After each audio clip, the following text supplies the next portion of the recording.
Gunung Lawu terletak di antara perbatasan dua provinsi, yaitu Jawa Timur dan Jawa Tengah. Lokasi tepatnya meliputi Kabupaten Magetan, Kabupaten Ngawi, dan Kabupaten Karanganyar. Sebagai tempat sakral di tanah Jawa, Gunung Lawu memiliki banyak mitos dan cerita mistis yang seringkali dibicarakan oleh masyarakat sekitar. Para pendaki yang pernah mendaki Gunung Lawu pun pernah mendengarnya, termasuk kisah para pendaki yang diganggu di Gunung Lawu. Salah satunya adalah kisah yang dialami oleh seorang perempuan bernama Ibu Sri. Ya, memang tidak perlu diragukan lagi. Sebelumnya Ibu Sri juga pernah menceritakan pengalaman mistisnya ketika mendaki ke Gunung Lawu saat dia masih SMA. Dan kini ia kembali datang untuk bercerita mengenai pendakiannya ketika di Gunung Lawu di tahun 2023. Mau tahu kisah kelanjutannya seperti apa? Duduk manis, siapkan cemilan, dan selamat mendengarkan.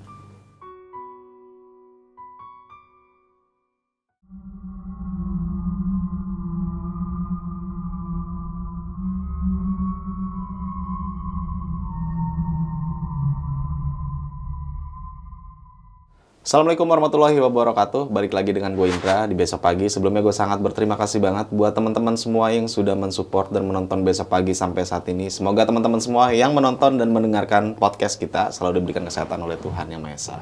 Di kesempatan kali ini yang pastinya gue masih mendatangkan narasumber. Dan narasumber gue kali ini mungkin teman-teman semua udah nggak asing nih.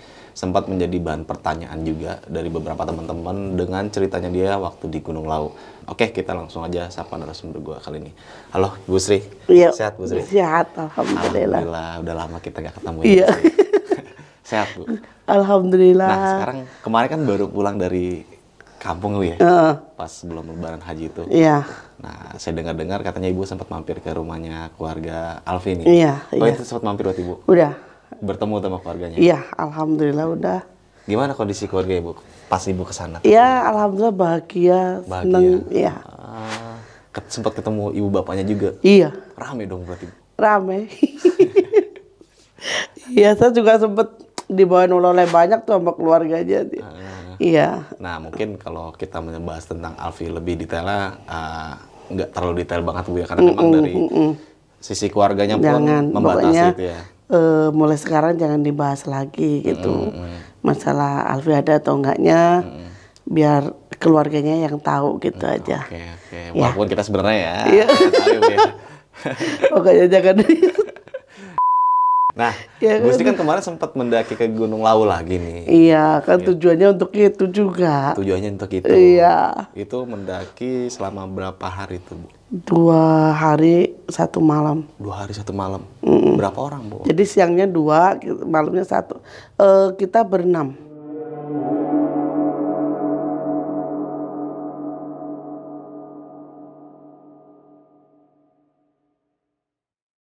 Oke, jangan lupa juga simak kita di Spotify dengan keywordnya podcast pendakian horor, dan jangan lupa juga kunjungi kita di Instagram yaitu besokpagi.edv, karena di situ banyak banget informasi-informasi tentang trip pendakian gunung, tentang sewa rental outdoor. Jadi bagi teman-teman semua yang mau mendaki gunung nggak punya peralatan lengkap, kita menyediakan itu. Langsung aja follow di Instagram kita besokpagi.edv.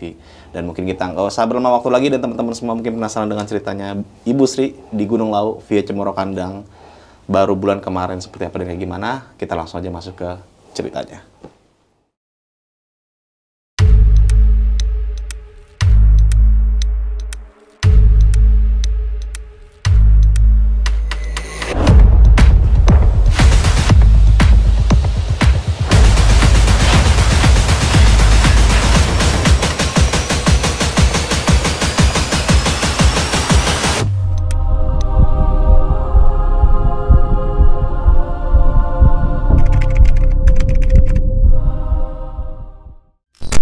Silakan Bu Sri langsung dijawab. Ya.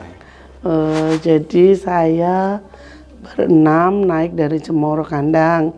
Kita jam 5:30 itu udah mulai naik. Jam 6 lah. Sebenarnya kan jam 7 baru boleh naik kan, baru buka kan. Cuman karena Mas Dimas ini kenal sama bapak yang itu yang jaga, jadi kita boleh naik. Terus kita naik dari perjalanan ke Cemoro Kandang itu emang jalannya kan enak Mas Indra. Jadi enak, terus apa namanya, kayak ya jalannya nggak terlalu nanjak banget lah, kita jalan setapak tapi kan enak. Terus Kita naik sampai perjalanan itu belum ada apa-apa. Perjalanan itu belum ada apa-apa, terus yang sampai di habis pos 1 nih baru Pos 1. iya pos 1 nih, ini Mas Dimas ini kan dia punya istri dari bangsa Jin. Oh, istrinya Raden Mas Dimas ini Iya. bangsa Jin. Iya, ada dia. Jadi dia tuh ngikutin saya nih Mas, ngikutin saya. Jadi kayak orang tuh kayak apa ya, cemburu mungkin ya. Si istrinya ini. Dia ngikutin saya, cuman kan dia nggak bisa nyentuh saya karena ada yang lawan nih, Sinuwun lawan ya, yang selalu mendampingi saya kan. Jadi kita tetap jalan sampai di Taman Sari Atas tuh. Taman Sari Atas kita kan tujuan memang mau ke Condro Dimuko dulu kawah. Kita dari Taman Sari Atas kita berhenti dulu. Terus Mas Dimas ini bilang, kamu mau turun nggak? Karena di situ kan kita harus ngambil air Mas. Iya. Kita ngambil air. Satu buat Putra, satu buat ini kan. Nah, udah gitu saya nggak turun karena kan tahu sendiri medannya. Iya. Kayak begitu. Takutnya kan jatuh apa-apa. Jadi ngomongin kita sendiri ya. Oh iya kan. Terus akhirnya Mas Dimas sama temennya nih yang turun Mas ngambil di situ. Terus kita ada satu lagi nih yang harus diambil, bunga edelweiss tapi yang ungu. Bunga edelweiss yang ungu. Iya, dia tuh numbuhnya cuma segini, dia nggak bisa numbuh tinggi. Itu adanya cuma di Condro Dimuko. Oh, ini baru tahu saya bunga. Iya, edelweiss kan biasa putih. Itu harus nyari yang ungu. Wah, ada itu Bu? Ada. Dan bunganya udah saya kasih ke ibunya. Oh iya. Udah saya anterin dia kasih. Jadi dia tuh cuma numbuh segini, dia nggak bisa numbuh gede itu nggak bisa.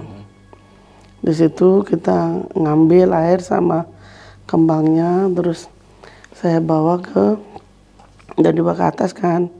Nah, saya kan namanya orang badan gemuk kayak gini ya, ngap lah Mas perjalanan. Seladalan ini namanya gunung atau turun aja kan. Terus Mas Dimas tuh bilang gini, awas jangan pingsan, ntar gak ada yang gotong, kalau nggak saya gelundungin. jangan ini. Nah, sampai perjalanan kaki berat banget Mas, bener. Kaki berat, mungkin yang ini Jin saya ini mungkin yang megangin kaki atau gimana, berat banget. Saya bilang, Mas Dimas tolongin lah Mas. Dia bilang, kenapa? Ini sikilku loh, kakiku loh Mas. Terus dibilangin kan, terus Mas Dimas mungkin komunikasi sama itu ya. Bahwasanya ini adik saya, jangan kamu ganggu kan gitu Mas. Nah, kita naik, terus naik. Itu belum ada apa-apa Mas. Nah, sampai di pos 3 sama naik lagi mau ke pos 4 nih. Kan itu banyak shelter kan yang di pos 4 itu kan. Di situ kesurupan yang bawa air tuh Mas. Kesurupan? Iya. Kesurupan apa tuh bukan boleh tahu? Kesurupan tuh kan airnya tuh suruh balikin lagi ke kawah itu. Iya, sampai di pos 4 tuh. Oh, kesurupan Mas, tahu sendiri kesurupan di gunung gimana susahnya nyembuhin kan. Jadi dikeluarin, dia tuh bilang, kamu mau ngapain bawa air ini? Balikin nggak ke kawannya, balikin nggak gitu. Balikin nggak. Saya tahu maksud kamu apa, saya tahu gitu. Iya, di pos 4 kita mau ke shelter, mau tidurin di shelter juga nggak mungkin kan. Orang terus akhirnya ya kita usahain, terus dia kesurupan tuh ngamuk Mas. Pokoknya air itu harus udah lari ke sono, lari ke sini. Iya, terus air itu pokoknya suruh balikin ke situ lagi. Dibalikin tapi Bu? Enggak, orang kita butuh air itu kok. Kita butuh air itu kan. Terus udah gitu. Nah, inilah kalau alam nyata sama alam gue itu nggak bisa dilogika Mas. Cuma ngambil air aja kan, nyatanya kan kesurupan kan. Nah udah gitu kita nunggu dia diem dulu, dia tenaganya pulih dulu. ya kan. Terus kita melanjutkan perjalanan lagi menuju Argo Dalem. Argo Dalem, nah kita tidur di tempatnya Mbok Yem kan. Itu bayangin aja perjalanan dari Cemoro Kandang ke Argo Dalem tuh 8 jam kan. Lumayan ngap juga ya, Bu. Itu kan senyantai-nyantainya orang kan. Nah udah gitu mungkin untuk Mbok Yem ini udah kenal sama Mas Dimas mungkin ya. Jadi dia boleh di situ kan. Terus di situ di Argo Dalem tuh, nah malamnya tuh Mas, saya sama Mas Dimas itu turun ke Kupak Menjangan. Oh, malam, Bu? Malam jam 12:30 tuh sama turun. Wih. Jadi dari Argo Dalem tuh saya turun lagi, turun ke Kupak Menjangan. Terus ke Kupak Menjangan itu kan waktu itu kan saya dikasih pedang sama yang Lawu ini kan, dikasih pedang. Terus kan dibilang kalau anak nanti kamu umur 34 tahun kamu akan ada anak laki-laki. Nah suruh kasih nama Satrio Abimanyu kan. Nah kenapa saya ke Kupak Menjangan itu di situ tuh saya harus naruh ari-arinya Putra Mas. Jadi bekas kuburnya ari-ari. Ya? Iya. Di situ itu Mas Indra saya bener-bener apa ya namanya, diperlihatkan lagi peperangan yang kayak gitu. Bahaya. Iya. Saya sambil genggam ini Mas, genggam Yang tanahnya Putra ini. Tanahnya Putra ini saya genggam. Terus saya itu kan harus ditaruh di atas batu. Sama persis Mas. Jadi batu yang tempat saya pertama kali datang ke Lawu terus saya dibawa ke situ, terus saya harus dibilang nanti kalau kamu punya anak kasih nama Satrio Abimanyu tuh. Jadi saat bawa genggaman ari-arinya Putra itu yang Lawu kan datang tuh Mas, datang terus bilang kan diterima tuh sama yang Lawu tuh, sama yang Lawu. Terus itu masih peperangan itu Mas. Jadi saya tuh kalau pertama kali saya datang kan itu apa namanya, saya kan ngumpet di belakang batu ini enggak, saya benar-benar di atas batu itu ngelihat. Jadi Mas, jadi separah itu, Bu, peperangannya. Ya Allah Mas Indra, bener kayak ya itu kayak peperang bener-bener. Makanya di situ saya baru tahu bahwasanya kenapa orang Cepu itu nggak boleh ke situ. Itu bukan semua orang Cepu itu, bukan. Oh iya. Jadi cuman orang-orang yang punya hubungan khusus waktu terjadi perang di situ itu. Jadi tidak semua orang Cepu itu nggak boleh ke laut tuh nggak. Jadi hanya yang yang memiliki darah dari orang-orang yang bersangkutan di peperangan itu. Gitu Mas. Jadi kalau orang itu bilang orang Cepu nggak boleh ke laut tuh nggak benar. Jadi tidak semua orang Cepu itu nggak boleh ke laut. Jadi Adipati Cepu terahnya sama pasukannya itu aja yang nggak boleh ke laut. Nah, ngeliat peperangan sebesar itu, Bu, kalau saya boleh tanya nih, gimana respon Ibu tuh? Pasti ada pertumpahan darah. Iya. Jadi ya Mas, ada yang perutnya nih sobek, ada ususnya tuh kebure, ada yang kepalanya tuh. Saya benar-benar di situ tuh, ya Allah ini apa? Terus eyangnya tuh bilang gini Mas, kamu nggak boleh takut kan gitu. Suatu saat kamu dan anakmu harus meneruskan karma baik leluhurmu yang belum terselesaikan kayak gitu. Bentar, Bu, kok ambil tisu kok. Itu. Saya lagi main game aja. Iya. Iya, jadi di situ Mbak.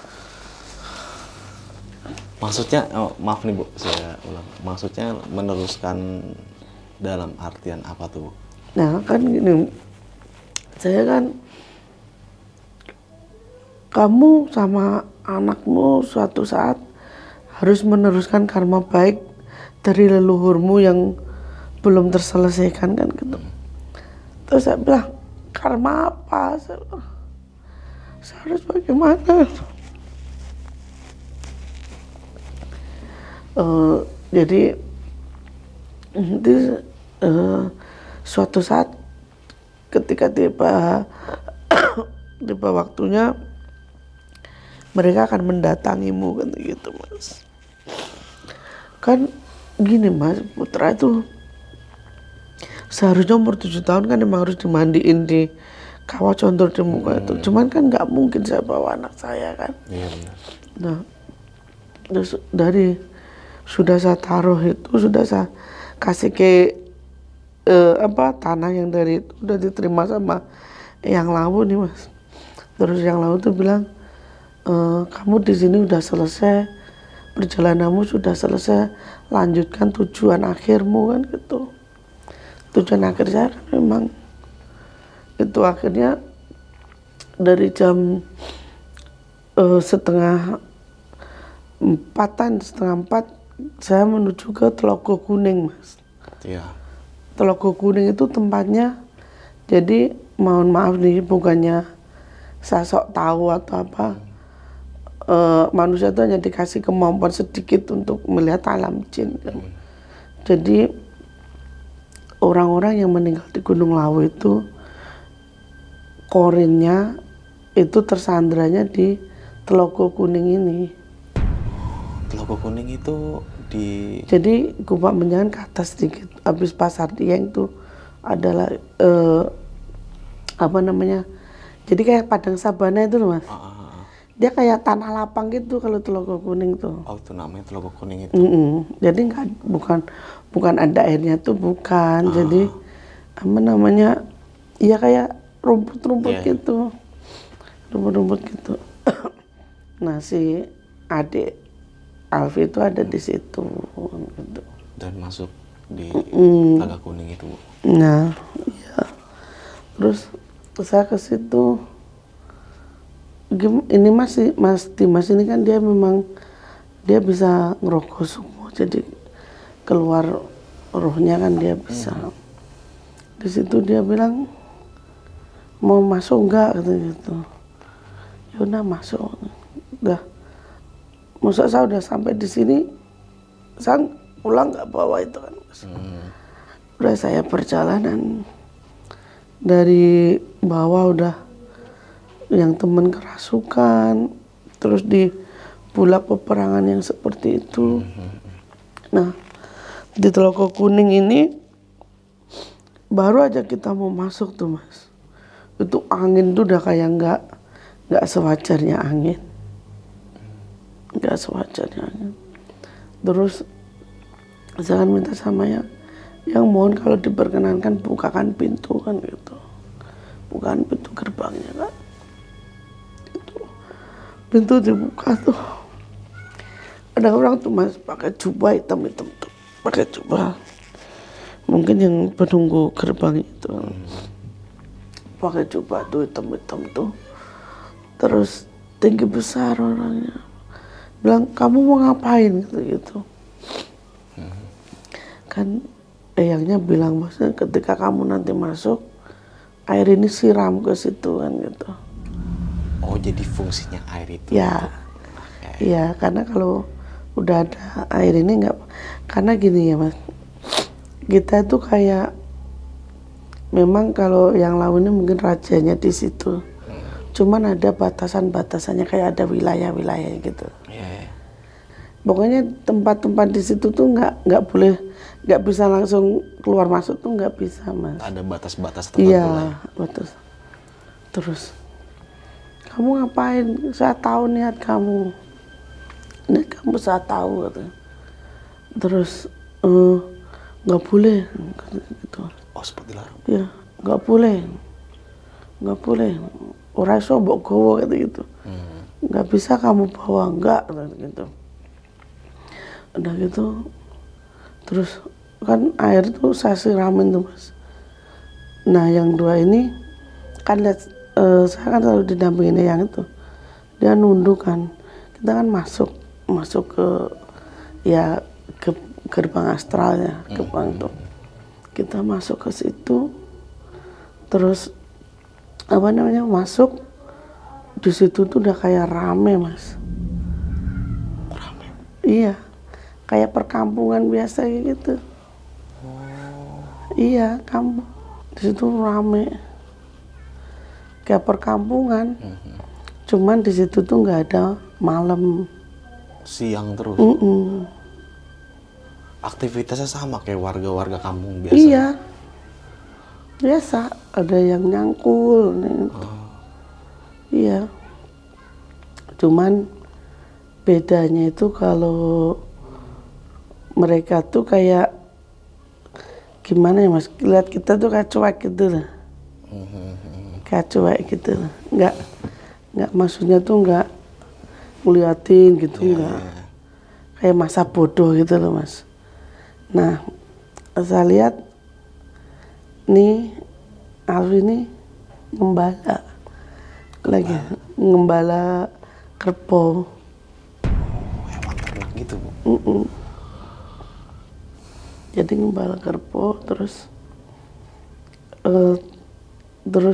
kan itu mau dibawa kan, nggak boleh kan. Terus saya bilang gini, kalau misalnya saya nggak bawa pulang, maka matikan saya di sini, tapi jasad saya harus kembali pulang. Jasad saya harus kembali pulang, matikan saya di sini, tapi jasad saya harus bisa sampai di rumah saya. Saya kan mikirnya, saya udah lama nggak naik kan, terus tujuan saya memang untuk itu kan, untuk itu. Selain untuk putra kan, jadi kayak tarik menarik gitu loh Mas Indra, tarik menarik gitu. Di situ tuh ramai, di situ tuh juga ada kayak lurahnya itu juga ada Mas. Oh jadi kayak perkampungan ini sewajarnya aja Bu? Iya, jadi kalau di logika nggak masuk akal, cerita ini nggak masuk akal. Cuman saya ngalamin gitu. Iya. Jadi setelah itu saya kan bilang kalau saya nggak bisa bawa pulang, maka matikan saya di sini, tapi harus kembalikan jasad saya sampai di rumah kan gitu. Terus kalau kalian sanggup lakukan, kalau enggak saya minta anak ini pulang. Ya, Mas. Sampai akhirnya ya kayak tarik menarik itu Mas, nggak bisa dengan mudah kan. Mas Dimas ini karena dia punya istri jin ini, jadi alhamdulillah bisa membantu. Emang dia udah persiapkan dari awal tuh udah pendakiannya memang untuk ini kan. Iya. Jadi dia bawa temannya, anak buah juga yang itu. Terus akhirnya alhamdulillahnya kita bisa keluar dari situ Mas Indra. Iya. Itu udah mau jam berapa ya? Udah mau jam 7-an, jam Pagi Bu? Mm-mm. Wah lama juga berarti. Lama Mas Indra, kayak kita kayak habis tenaga.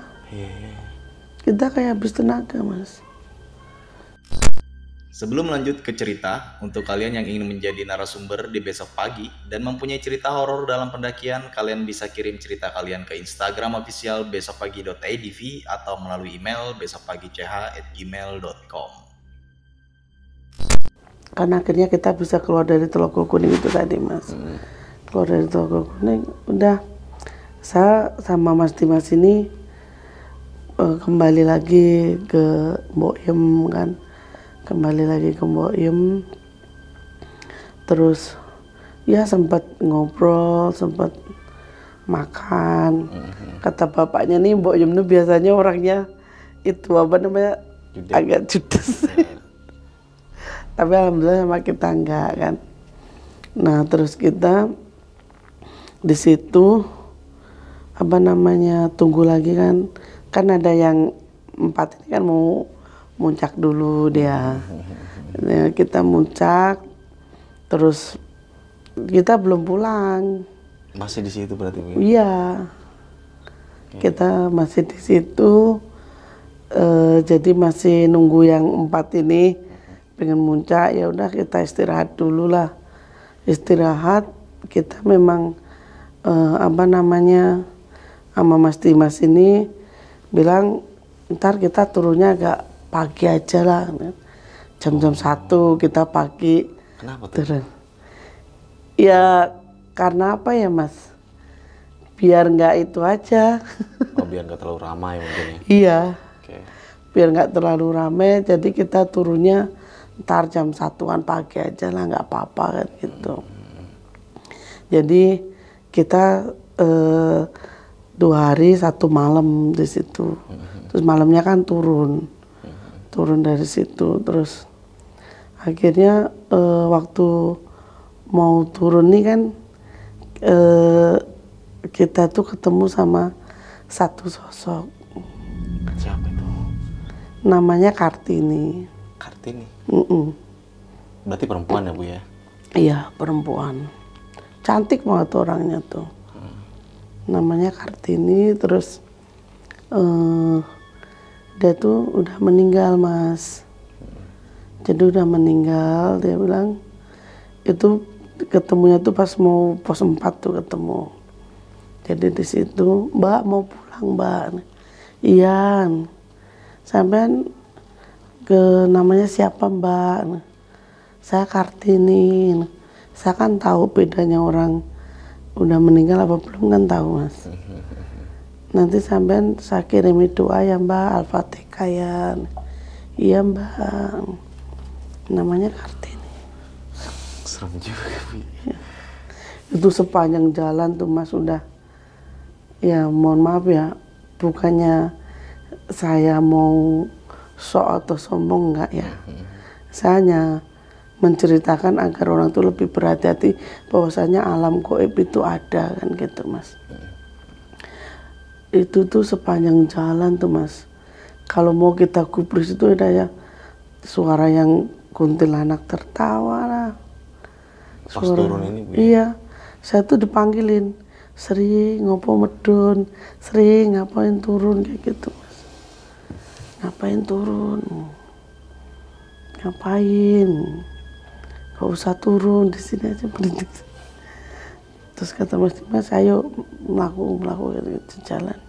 Padahal itu jam 1 malam tuh udah gelapnya kayak. Iya. Tapi kita alhamdulillahnya ada center yang itu kan.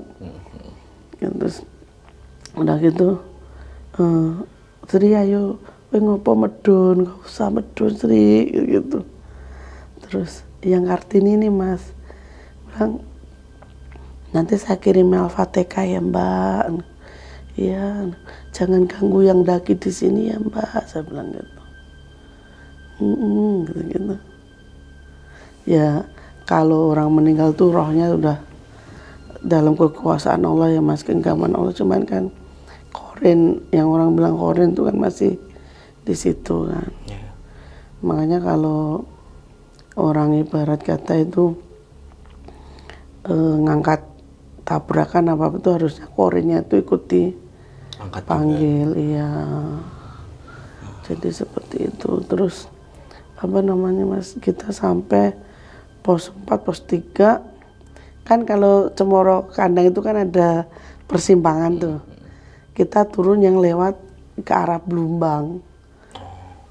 Ke arah Blumbang itu daerah di sekitar laut, tapi namanya desa Mas Dimas ini kan karena orangnya Mas Dimas jemputnya di desa Blumbang ini.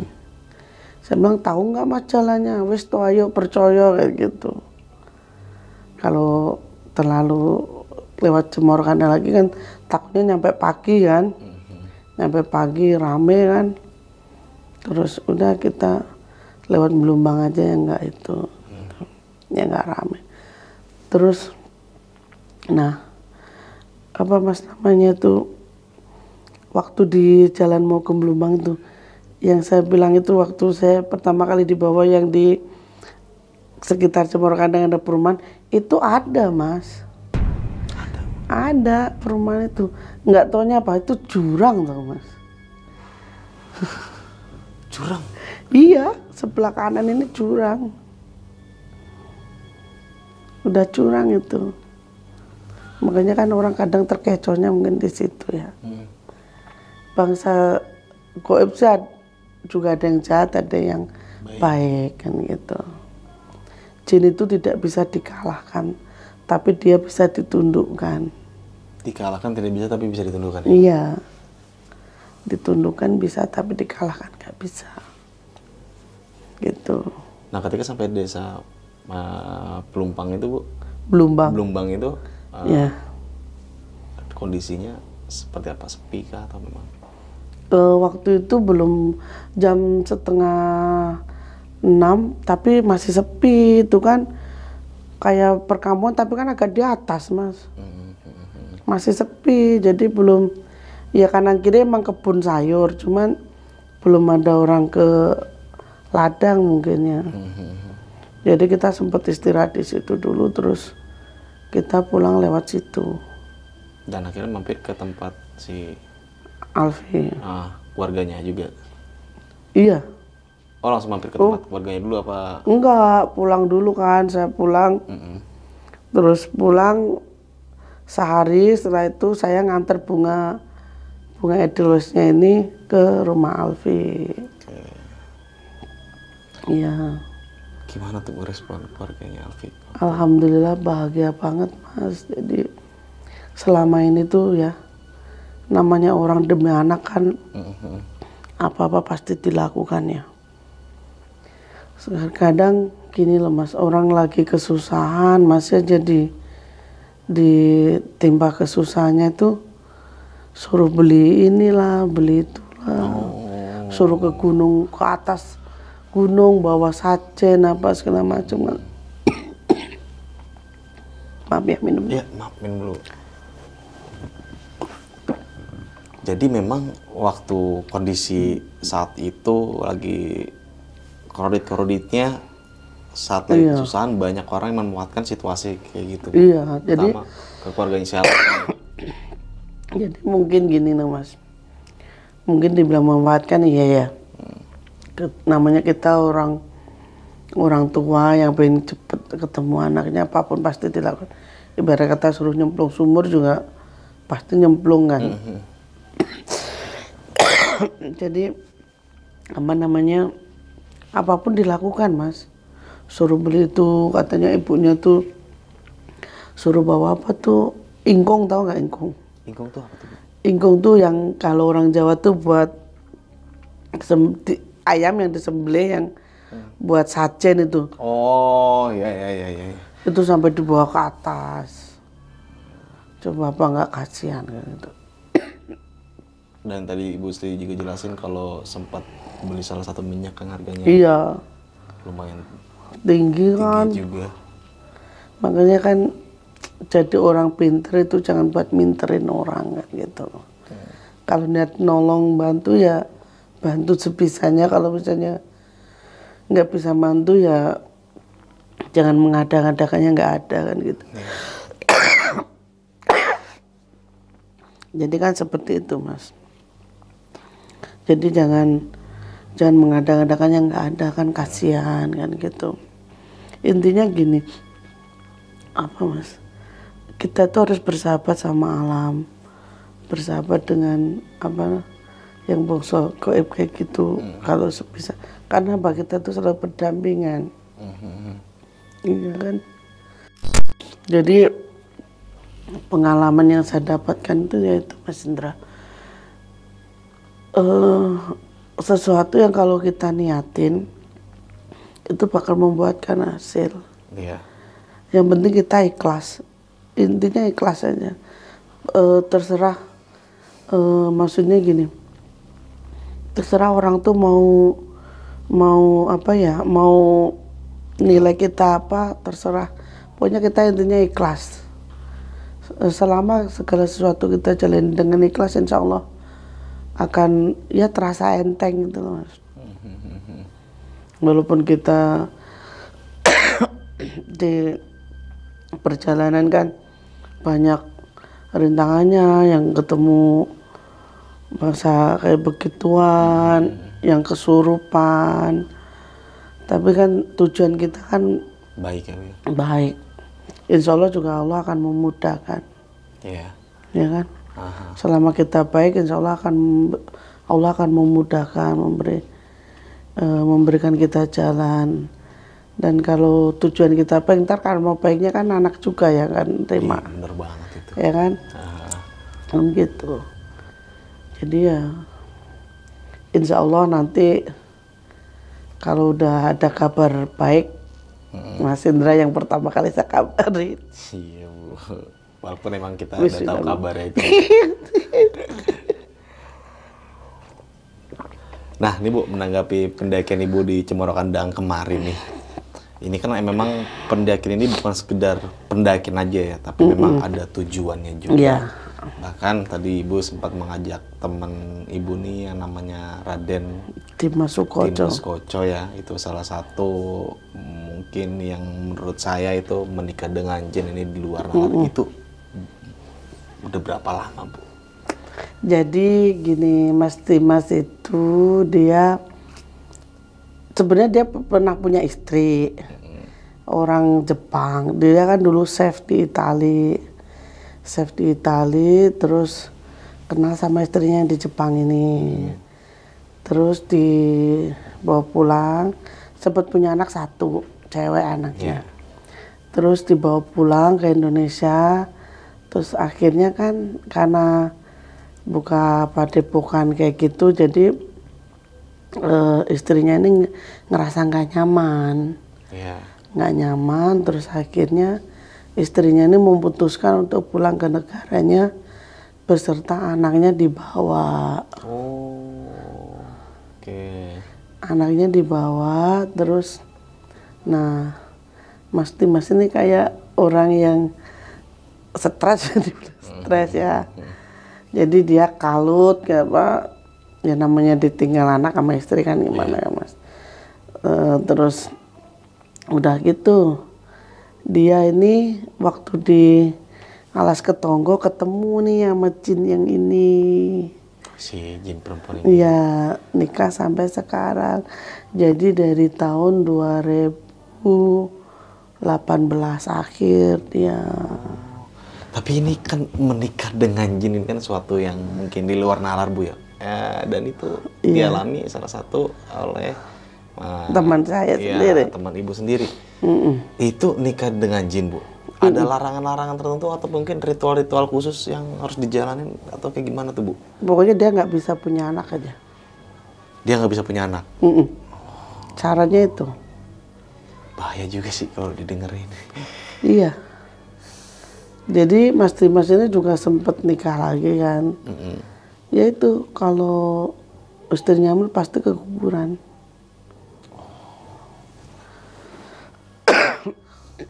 Pasti keguguran tuh, Bu. Dan itu mungkin bisa lepas gak sih, Bu, kayak gitu, Bu? Itu kan ngerugiin sih. Iya. Sekarang gini Mas.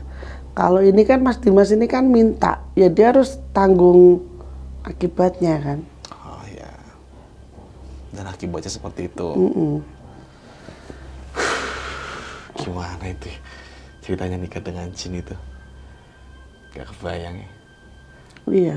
Nah, selain di tujuan dari tentang Mas Raden ini, memang ikut dalam pendakian Ibu nih, Bu. Nah, di pendakian Ibu ini kan memang tujuannya selain mengajak Mas Raden ini, ada tujuan tentang anak Ibu nih, putra. Ya kan? Kenapa tuh, Bu? Harus menguburkan ari-arinya itu di bulak peperangan itu? Jadi waktu pertama sekali saya mendaki kan Mas langsung masuk ke gerbang itu kan, gerbang Koib itu. Saya kan dibawa ke bulak peperangan itu sama terus saya dikasih pedang. Kasih pedang, kalau nanti kamu umur 34 tahun, kamu akan punya anak, kasih nama Satro Abimanyu. Nah, putra itu kan sempat meninggal di kandungan waktu umur 7 bulan 10 hari kan. Akhirnya kan dikeluarkan dengan cara sesar. Sesar terus akhirnya putra kan bisa hidup lagi sampai sekarang. Kenapa kok harus naruh hari-harinya? Yaitu yang nyuruh bahwasanya nanti ketika jadi putra itu ada itunya Mas. Jadi 7 tahun tuh harus dimandiin ke Kawah Condro di Muko. 7 tahun. Ya. Terus kalau umur sunatnya itu umur 9 atau 11. Jadi nggak boleh umur ganep 8, itu nggak ya. boleh. Jadi umur 9 atau umur 11. Nah, kenapa saya tanya kan kenapa harus tanahnya itu harus dibawa ke situ kan, tanah bekas tadi hari-harinya itu. Eyangnya bilang tuh sedulurnya itu di sini katanya itu. Saudaranya. Ya, saudaranya itu di sini. Jadi kamu sama anak kamu nanti harus meneruskan karma baik leluhurmu yang belum terselesaikan katanya gitu. Nah, ngomongin tentang karma baik leluhur nih Bu. Karma baik leluhur itu maksudnya apa tuh Bu? Nah makanya gini Mas, saya kan berpikirnya karma baik apa yang belum terselesaikan kan gitu. Akhirnya saya tanya sama Mas Dimas ini, sebenarnya saya itu siapa toh Mas katanya gitu. Kata Mas Dimas, ya udah jalani wae sih rasa takon-takon kan gitu. Iya. Kan sampai sekarang juga kue kan wis ngerti kan gitu, kamu kan udah ngerti siapa yang ikut kamu juga sudah tahu. Jadi jalanin aja. Kalau menurut Mas Dimas ini nggak tahu entah sampai kapan, mungkin ya intinya saya sama laut akan terus ada keterikatan Mas. Kayak kemarin yang waktu sebelum ada yang meninggal kan saya bilang, Mas mau ada yang meninggal di Gunung Lawu, jangan naik dulu kan saya bilang gitu kan. Dan itu Perempuan kejadian nyari kemarin. tuh, iya kan perempuan kan. Itu saya udah dapat wangsit tuh Mas, dapat bisikan bosnya, kilo Lawu gar njaluk wong. Oke. Dan akhirnya bener kemarin terjadi itu. Iya. Sangka-sangka Bu ya. Makanya kan kayak gitu kan nggak, kalau dilogikan kan nggak masuk akal Mas. Iya sih ya. Ya kan nggak masuk akal. Kalau dibilang mana percaya orang tahu kematian seseorang kan. Cuman ya itu kayak udah ada bisikan kayak gitu tuh. Nah, ketika mendaki Gunung Lawu juga kan sempat bertemu Mbok Yem nih, Bu Sri. Gimana respon Mbok Yem tuh ketika melihat situasi pada saat itu tuh? Alhamdulillah baik sih Mas. Baik, Mbok Yem tuh baik. Tapi kata bapaknya sih ada kalanya Mbok Yem tuh judes, tapi Mbok Yem ini baik kok. Nah, responnya gimana Mbok Yem ketika ngelihat itu tuh Bu? Ya seneng-seneng gimana gitu loh. Seneng haru gitu loh Mas. Iya. Sampai segitu ya, karena memang udah lumayan cukup lama juga Bu Iya. ya, kejadian itu ya. Dan akhirnya melihat situasi yang dimana kemarin Mbok Yem melihat itu ya mungkin agak kaget juga. Nah, Jadi sampai bilang nanti kalau itu buat dibantuin lagi gitu-gitu. Ya lo udah nggak mau berurusan sama itu. satu aja susah Bu ya. Iya satu aja. Aduh Mas, ya Allah. Mudah-mudahan saya selalu sehat aja lah. Amin. Berdoanya selalu sehat. Biar bisa saling membantu kan. Nah, itu udah berapa lama tuh Bu nggak mendaki Gunung Lawu tuh? Dan akhirnya kemarin baru mendaki lagi tuh. Saya terakhir kan sebelum nikah berarti ya. Sampai ke 2013 lah terakhir. Berapa Itu mah antar tamu. 10 Udah tahun. ngap Mas Indra, aduh. 10 Mana tahun. badan segede gini. Bener kata Mas Dimas, jangan pingsan, ntar nggak ada yang kuat gotong kalau nggak digelundungin. Nah, gimana ngeliat kondisi Gunung Lawu yang sekarang tuh Bu, selama 10 tahun lebih nggak ke Gunung Lawu? Banyak yang itu sih ya, banyak berubah. Jadi kalau kontur alam masih sama, cuman terkadang masih banyak sampah di sana sini. Oh iya, kalau sampahmu mungkin Iya, mau sampai jadi kapanpun tetap ada mungkin ya. jadi harus sadar diri lah. Iya, benar banget. Kita kan bertamu, jadi jangan meninggalkan sesuatu yang jelek. Nah, bener banget itu. Iya kan? Penting lah pokoknya lah itu. Terus satu hal lagi, kalau di via Cemoro Kandang, terus kalau yang di Tanjakan Cokro Kusumo tuh, itu kalau bisa jangan apa ya, saklek apa sih? Jangan Cengengesan tuh loh Mas. jangan sembrono gitu. Jangan sembrono. Karena disitulah awalnya itu di situ tuh. Oh, titiknya di situ, Bu. Di situ. Memang kalau Gunung Lawu ini kenapa sih Bu banyak banget kayak hal-hal mistis di dalamnya itu? Mungkin histori Gunung Lawu Bu Sri tahu nih seperti apa sih dulu? Jadi kalau Gunung Lawu ini kan yang Lawu kan pertama kali saya mendaki kan udah memang saya dimasuki ke alam yang gaib gitu kan Mas. Jadi kenapa Gunung Lawu ini dikatakan gunung yang paling mistis mungkin ya? Itu karena apa? Gunung Lawu itu ada keterikatan dengan dua tempat yang lain tuh Mas. Jadi Alas Ketonggo sama Alas Purwo ini ada, sama Gunung Lawu ini ada keterikatannya. Jadi pasar setan yang di Gunung Lawu sama pasar setan yang ada di Alas Ketonggo sama pasar setan yang ada di Alas Purwo ini terikat. Jadi satu jalur gitu. Jadi punya kaitannya antara Alas Ketonggo ini kan di Jawa Tengah, Bu. Iya. Bukan. Alas Ketonggo di Jogorago Ngawi. Oh iya di Ngawi. Nah kan Iya. Purwo itu kan di timur ujung. Di Banyuwangi. Banyuwangi. Itu berarti punya kaitannya berarti Iya, panjang juga, Bu. panjang iya. Dan Lawu ini sebagai tengah-tengahnya tuh. Iya. Oke. Ini secara logika saya aja nih Bu. Ya. Kira gitu mungkin Lawu sebagai tengah-tengahnya nih. Ya, Jadi kayak punjernya Lawu tuh di punjer. Jadi punjer tuh ya intinya di situ itu. Oke. Kan. Makanya kan kalau menurut cerita kan Prabu Browijaya kan sempat ke Alas Ketonggo, Alas Purwo kan baru ke Lawu kan gitu.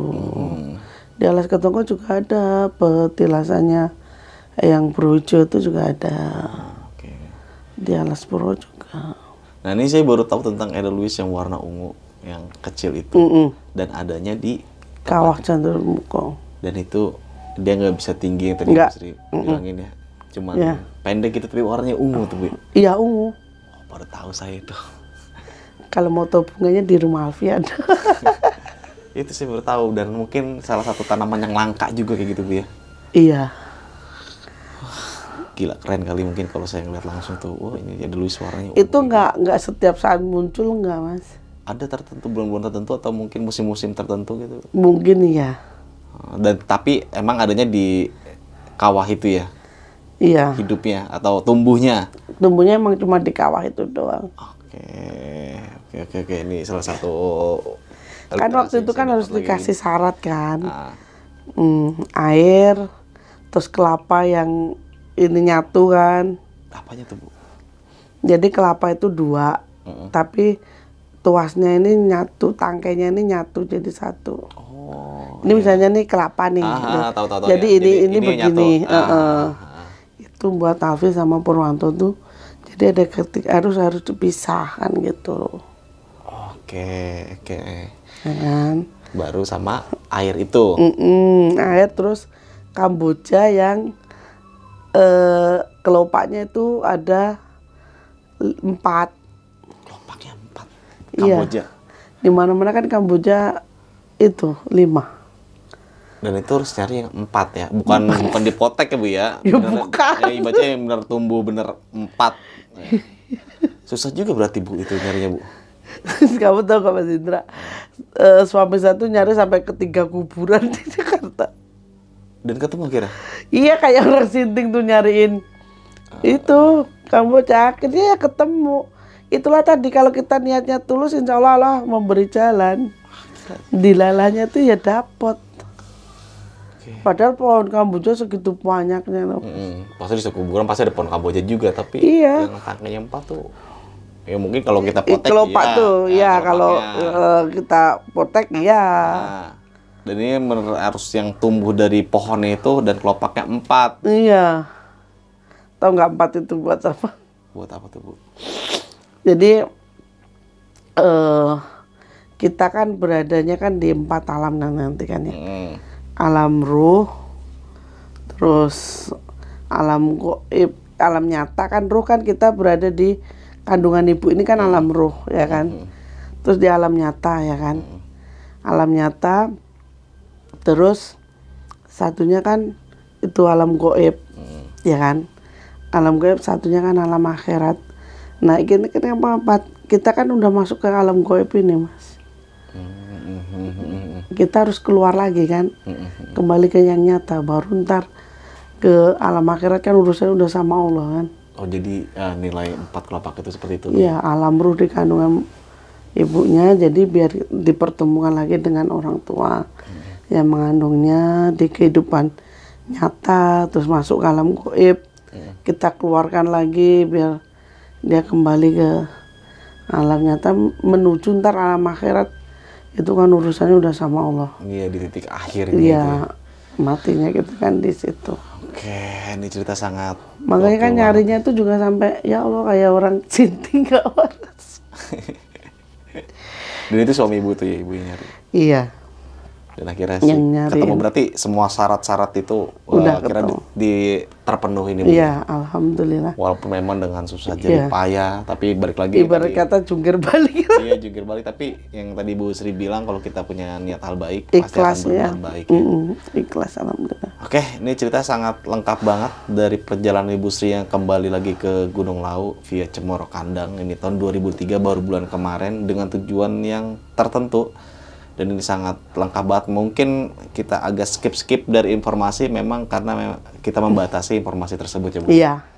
Karena ini agak sensitif konten yang kita angkat, jadi teman-teman semua mungkin bisa mengambil sisi baiknya dan bisa menjadikan pelajaran kita semua dalam video yang tadi diceritakan oleh Ibu Sri. Dan mungkin sebelum kita mengakhiri cerita, Ibu Sri punya pesan-pesan lebih detail lagi nggak buat teman-teman semua yang menonton video kali ini Bu? Jadi pesannya cuma satu, kalau di gunung jangan ninggalin sampah. Harus sama orang tua tuh ibarat kata dimarahin semarah apapun, dengarkan, jangan sampai membalas dengan ucapan. Karena dengan kita membalas dengan ucapan, maka orang tua akan semakin marah dan akan keluar kata-kata yang Oh iya, bisa berakibat fatal bagi kita. oke. Karena hanya doa orang tua yang, maksudnya doa orang tua itu untuk anak itu benar-benar diijabahkan gitu loh Mas. Bahkan restu kita aja harus ditutupi dari orang tua ya Bu ya. Iya makanya. Oke, mungkin cukup sekian cerita Ibu Sri yang kembali lagi ke Gunung Lau via Cemoro Kandang, dan semoga kita semua yang menonton video kali ini bisa mengambil sisi positifnya. Nah Ibu Sri, ini Instagramnya Ibu Sri kan banyak banget nih nanya-nanya tentang Instagram Ibu Sri, mau di-share nggak nih Bu? Ya udah. Nggak di-share nggak apa Bu ya? Ya. Jadi nanti kan teman-teman semua yang mau tahu Instagram Ibu Sri, yang mau nanya tentang detail tentang cerita ini atau mungkin hal-hal lain yang berkaitan dari cerita-cerita sebelumnya yang diceritakan di besok pagi, bisa langsung aja nanti kunjungi di Instagram Bu Sri untuk lebih detail, gue cantumin di kolom deskripsi. Oke, dari gue Indra, saksikan video-video berikutnya dari besok pagi. Kurang lebih mohon maaf. Wassalamualaikum warahmatullahi wabarakatuh. Waalaikumsalam warahmatullahi wabarakatuh.